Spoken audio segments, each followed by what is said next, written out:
A'udhu billahi minash shaitani la'inir rajim. Bifadlillahi bismillahir rahmanir rahim. Wa sallallahu ala sayyidina Muhammadin wa alihi at-tayyibin at-tahirin. Allahumma salli ala Muhammad wa ali Muhammad.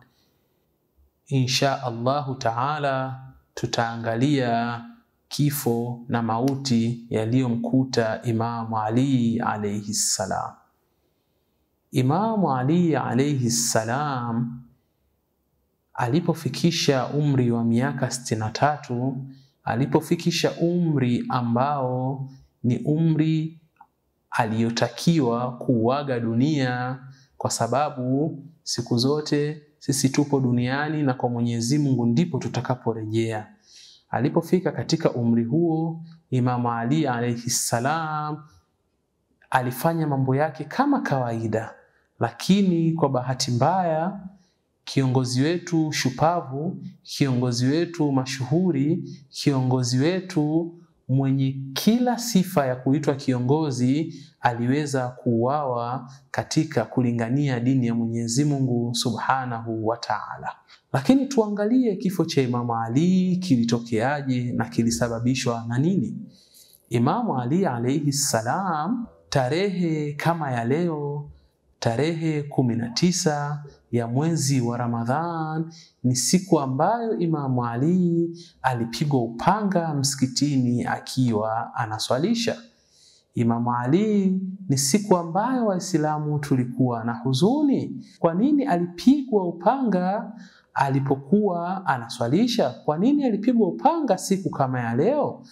Imam Ali alayhi salam, kuna watu waliopendezwa na tabia zake, lakini kuna watu waliona watakosa madaraka, watakosa cheo, watakosa vitu walivyoahidiwa, na kutokea maluuni mmoja ambaye anaitwa Abdurrahman bin Munjib kwa kumpiga upanga wakati Imam Ali anaswalisha sala ya asubuhi.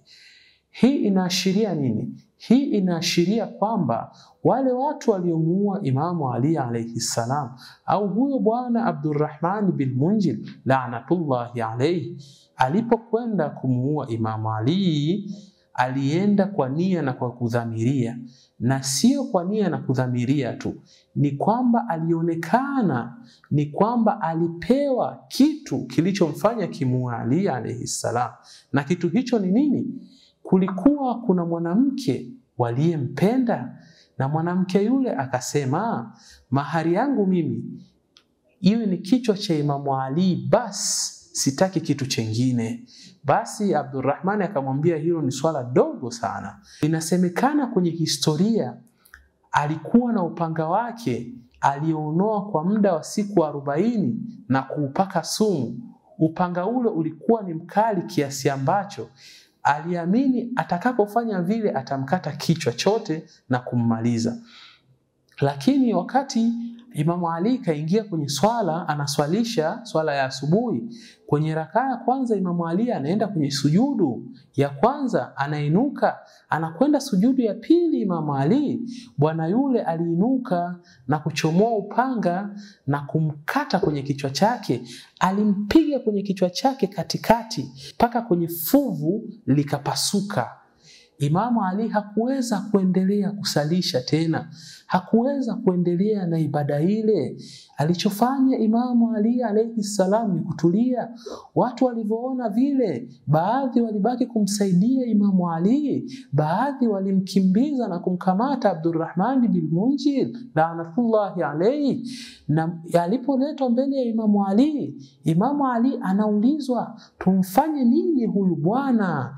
Imam Ali anasema, muacheni. Imam Ali anapewa glasi ili anywe itoe sumu mwilini mwake. Imam Ali anasema, ile glasi mpeni bwana huyu anywe, mpeni anywe glasi. Yule kiongozi, yule mtu mbaya, yule maluuni anashangaa, mimi ndo nimempiga mtu lakini mimi ndo napewa ninywe?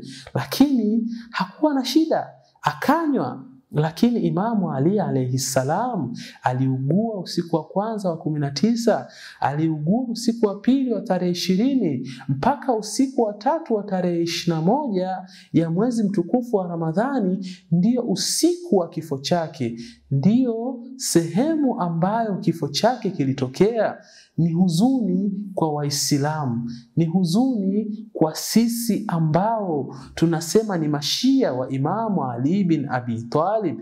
Ni siku ambayo hatutakiwi kufurahi hata kidogo. Imamu Ali anatoa usia kwa mwanae Imamu al-Hasan alayhi salam, anamwambia siku nitakayokufa naomba na mimi mumlipizie kwa kumpiga dharuba moja kama aliyenipiga mimi, huyu mal'un, huyu mtu mbaya, huyu mtu muovu ambaye ni Abdurrahman bin Muljim la'natullah alayhi.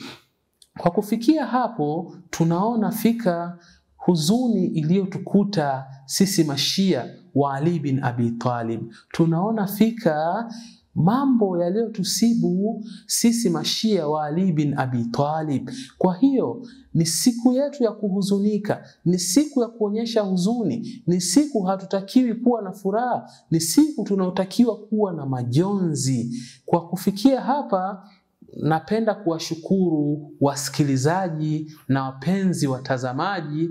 Insha Allahu Taala na nawatakia siku njema.